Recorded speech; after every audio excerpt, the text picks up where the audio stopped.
Everyone, this is Nunu. I'm back and I appreciate everyone's emails and encouraging words. It certainly feels good to know that I'm not alone out there, like my little birdie on the branch. I'm taking it day by day. So I appreciate, again, everyone who's emailed me and who's offered encouragement. And also, I appreciate the questions. I will reiterate that I'm making these videos to talk about my experience, not to bash anyone or anything. But this is just speaking from my own experiences.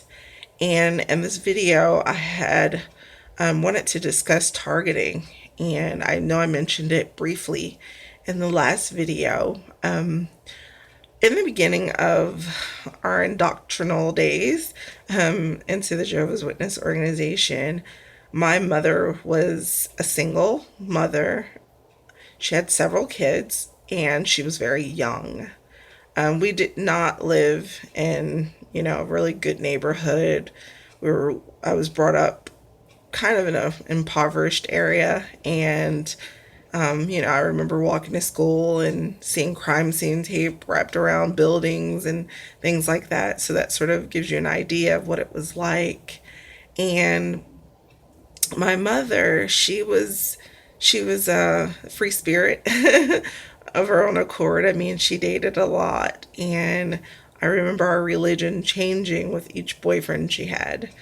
Unfortunately, it just so happened that the one that proposed to her and wanted to remove her from the single life, which is what she wanted, he just happened to be a Jehovah's Witness.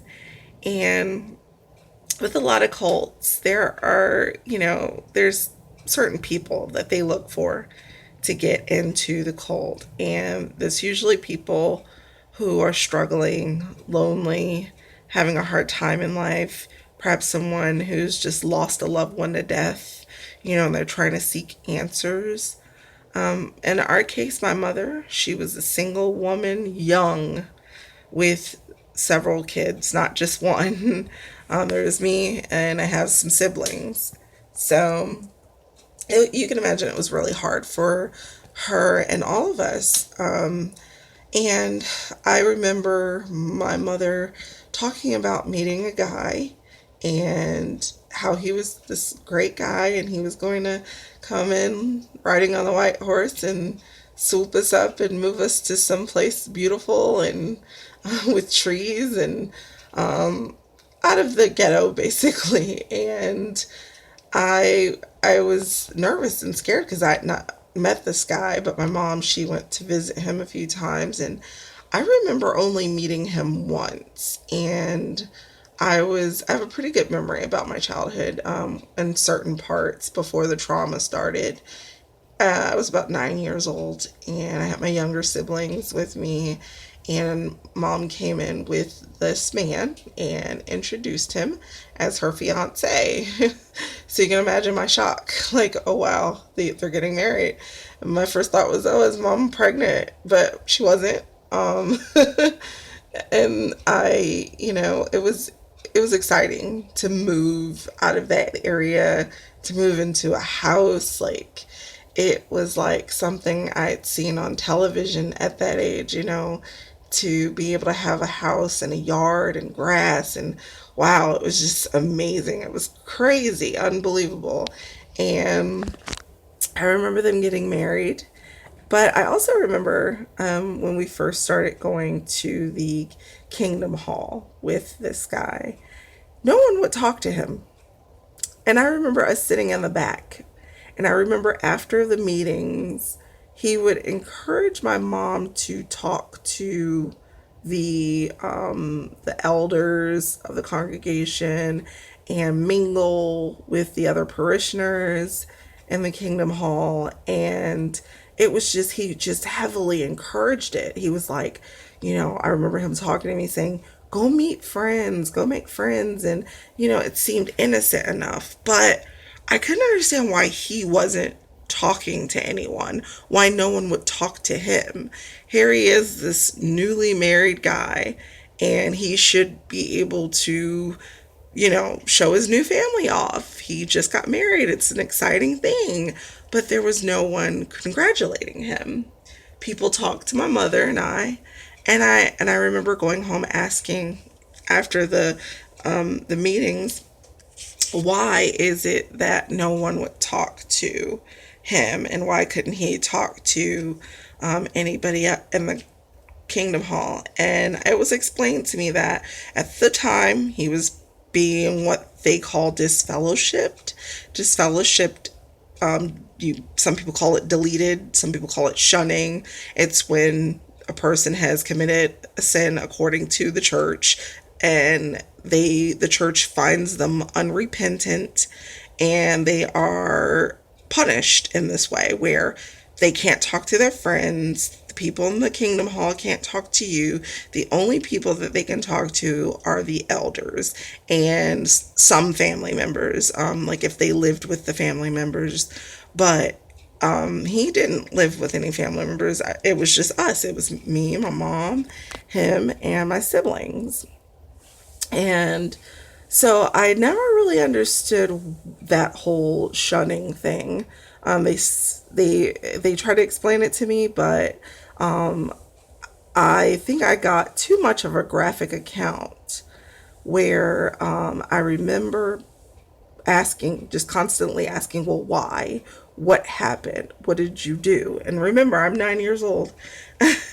And I was told that he was disfellowship due to fornication with some lady whose name was Katie. Let's say Katie.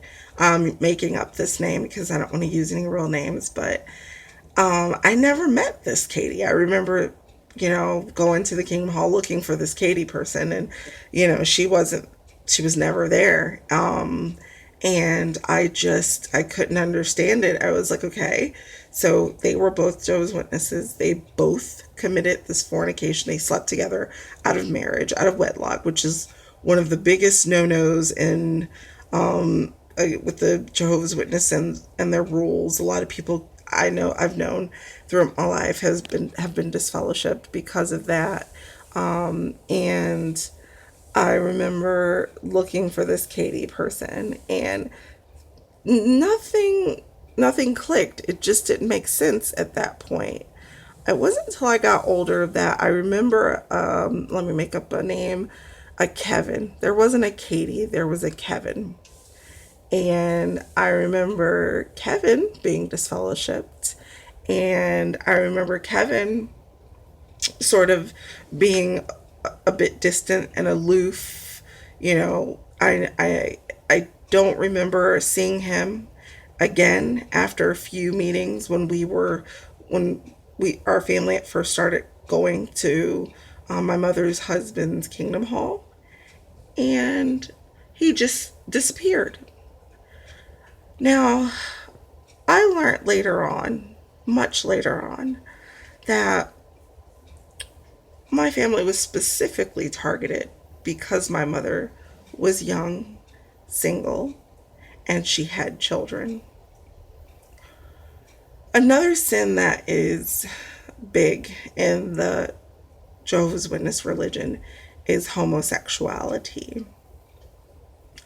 Not just fornication, sleeping with somebody outside of wedlock, but sleeping with someone of the same sex. They are totally against that, and they will disfellowship you for it, hands down, quickly, and they will tell you how much they are against homosexuality. And this person married my mother, knowing that he was a homosexual, married my mother, a woman with kids, to show that he was capable of having a family and a life with a woman. And what better package what better package than to have a single young mother with kids and come back to the church married with this to this woman and her kids. And shortly after, I remember going to the Kingdom Hall. It had to have been maybe not even a month, and he was not disfellowshipped anymore. He was welcomed back into the Jehovah's Witnesses religion, and everyone started talking to him again. And I remember it being a great big love bombing welcome, and then all the congratulations came. But I always wondered what happened to Kevin. Kevin never came back, and I I know that we were targeted by this man for the purposes of him being reinstated so that he could talk to his family again and talk to his friends again and be back in the congregation, but also maybe he needed to prove something to himself. Later on, I guess in another video, I'll talk about how I came to realize what had happened. A lot of things happened in our lives later when the abuse started: physical abuse, sexual abuse, spiritual abuse, mental abuse, psychological abuse, every kind of abuse you can imagine we suffered because my mother married this man and this man targeted us. It caused a ripple effect of pain for many years. So I guess I'll talk about that in the next video. I don't want to take up too much time here, but if you guys have any questions or any encouragement, or you want to connect, again, please continue to send the emails. This is Nunu. Hope to talk to you soon.